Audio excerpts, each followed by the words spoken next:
France Info. C'est le premier poste de dépenses des Français. Le Conseil national de la rénovation, lancé par Emmanuel Macron, se penche à partir d'aujourd'hui sur la question du logement professionnel de l'immobilier. Chercheurs et associations ont 3 mois pour faire des propositions au gouvernement.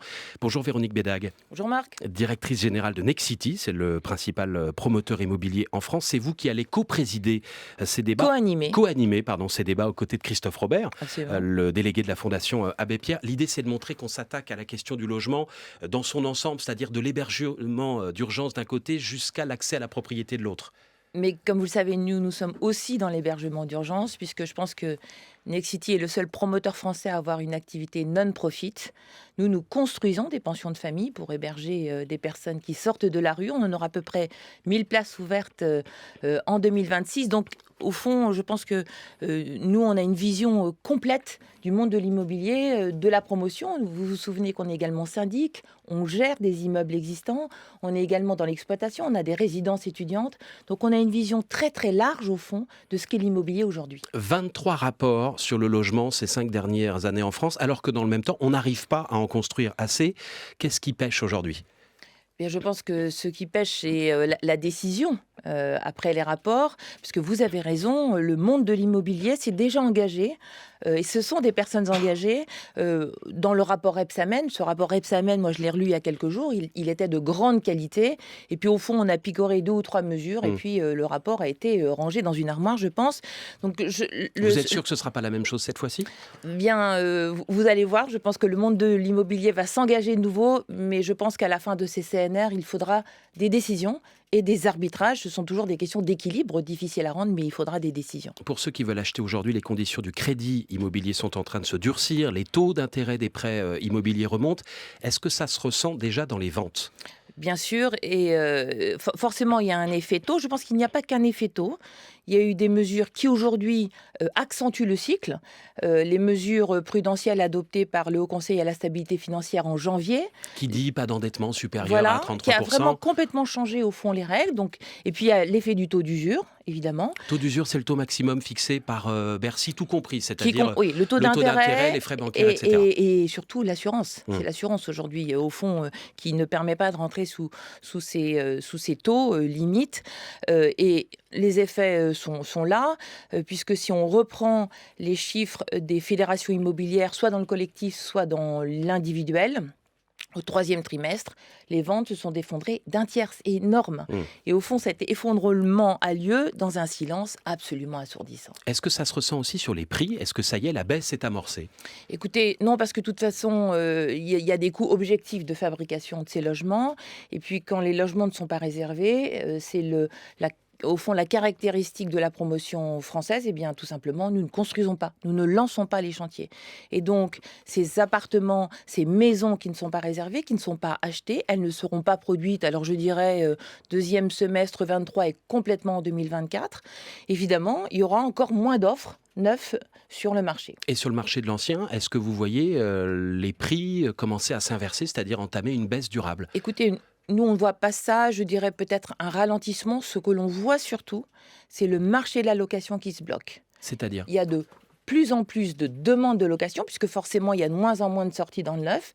Et dans le même moment, il y a de moins en moins de l'offre à la location. Et cette situation-là, vous le savez, elle ne va faire que s'alourdir avec les effets de la loi climat et résilience qui vont probablement sortir une partie non négligeable et plus importante que ce que je pensais il y a 2 ans, des biens à la location. Oui, parce que l'un des enjeux de cette loi climat, c'est de rénover ce qu'on appelle les passoires thermiques. Alors, il y a un débat sur les chiffres en France. On estime qu'il y en a environ 5 millions de ces appartements ou maisons passoires thermiques. Ça inclut celles qui sont classées ou ceux qui sont classés F ou G dans le diagnostic énergétique. Est-ce qu'on va y arriver, tout simplement, à les rénover ? Bien, écoutez, ça dépend un petit peu des évaluations, parce que j'ai vu que la région Île-de-France disait que 46% du parc privé loué en Île-de-France était une passoire thermique. C'est énorme. Et je pense que oui, il va falloir aller à la rénovation, mais on ne peut pas aller à la rénovation s'il n'y a pas une politique du logement global. Il faut vraiment, et c'est ce que je vais tenter de porter au sein du CNR, une position de l'État qui doit redevenir un État stratège, qui doit mesurer les effets des décisions qu'il prend et qui doit les accompagner. Il y a un dispositif aujourd'hui pour aider les particuliers à rénover, ça s'appelle MaPrimeRénov', qui est parfois critiqué pour sa complexité. Est-ce que c'est le cas ? Écoutez, elle est complexe, mais elle a quand même l'avantage de financer lancer les études, ça permet d'enclencher au fond le mouvement. Elle ne finance pas tout, je rappelle, hein, c'est-à-dire que dans nos clients, on se rend compte que chacun d'entre eux garde à peu près 15-20 000 euros à payer de sa poche. Une fois les aides versées Oui, ou une touchées. fois les aides versées, et Dieu sait si pourtant nous on sait au fond aller les chercher, mais surtout ce qui bloque, c'est la capacité de ceux qui font des travaux à le faire pour tout l'immeuble. Vous pouvez faire des travaux sur Pas isoler votre, juste un bien appartement sûr, dans une tour, mais par au fond, exemple. ce qui est efficace, ce qui a le meilleur rapport coût-efficacité, c'est bien la rénovation de l'ensemble de l'immeuble. Et vous savez comme moi qu'il n'est pas facile d'obtenir des décisions en assemblée générale de copropriétaires. Tous les copropriétaires doivent acquiescer à vos propos. L'idée de la loi climat, c'est d'en interdire progressivement la location à ces passoires thermiques. Est-ce que c'est la bonne solution? Mais écoutez, je pense qu'il fallait de toute façon donner un C'est-à-dire signe. mettre la pression sur les propriétaires. Voilà, il fallait de toute façon donner un signe, mais je continue à dire que lorsque l'État donne ces signes-là, il faut en amont quand même mesurer le nombre d'immeubles concernés et puis faciliter cette rénovation des copropriétés en assemblée générale. On ne peut pas juste, faut dire, faut faire, et puis on voit s'il y a une main invisible du marché qui permet à chaque propriétaire d'aller rénover ses biens. On connaît tous, je pense, dans nos environnements, des personnes âgées qui ont un appartement, qui se rendent compte tout à coup que c'est une passoire thermique. C'est un revenu complémentaire de la retraite, et tout à coup, honnêtement, moi je croise beaucoup de personnes âgées qui disent mais qu'est-ce que je vais faire ? Les maisons de demain, les appartements de demain seront, si tout va bien, zéro carbone, ou en tout cas bas carbone. On se bat tous les jours pour ça. Est-ce que de nouveaux matériaux, ça veut dire que c'est forcément beaucoup plus cher? Écoutez, non, je pense qu'on ne peut pas dire ça. Je pense que, au fond, on apprend. Nous, on est très investis, on est très en avant sur ces sujets-là. Je pense que l'avantage au fond, du bas carbone, c'est qu'avec l'évolution des modes de fabrication, le meilleur bas carbone, c'est celui qui allie différents matériaux au mieux possible. Par exemple, un appartement demain sans chauffage, c'est possible? Eh bien, écoutez, nous, on l'a tenté, on le tente aujourd'hui. Ça marche ou pas? Eh bien, écoutez, ça marche en Autriche et en Suisse. Donc, c'est là où on l'a vu. Ou a priori, il fait un peu plus froid que chez nous en hiver, donc ça devrait marcher en aussi. été, c'est un climat continental.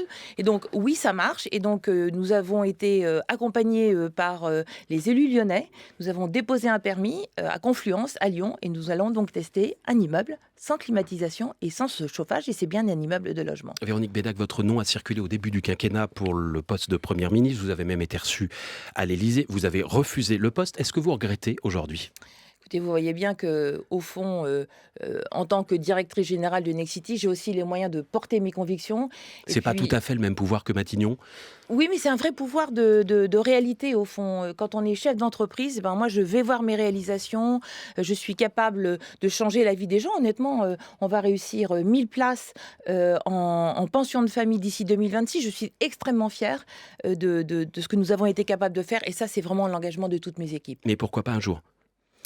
Je suis directrice générale de Nexity, voilà, et j'en suis extrêmement fière. J'aime ce que je fais. J'ai une conviction profonde sur le logement. C'est au cœur de la vie des Français.